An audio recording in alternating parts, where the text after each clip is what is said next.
विमान अपघात झाला. फार वाईट गोष्ट, फार दुर्दैवी गोष्ट. सर्व विमान अपघातातील प्रवाशांना भावपूर्ण श्रद्धांजली. आपण आयुष्य जगत असताना एक गोष्ट करत असतो की आपण नेहमी भविष्याचा विचार करतो.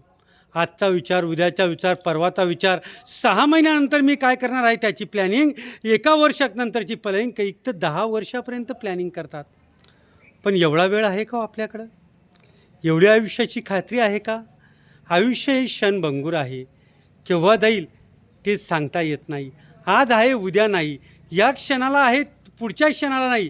त्यामुळे तुम्हाला जो आयुष्यातला आजचा क्षण भेटला ना, तो क्षण आनंदाने जगा, वर्तमान काळात जगा, स्वतः चांगलं राहा, स्वतः चांगलं वागा, स्वतः आनंदी राहा व आयुष्यात इतरांनासुद्धा आनंद देण्याचा प्रयत्न करा. हीच आयुष्य जगण्याचा मूलमंत्र होय.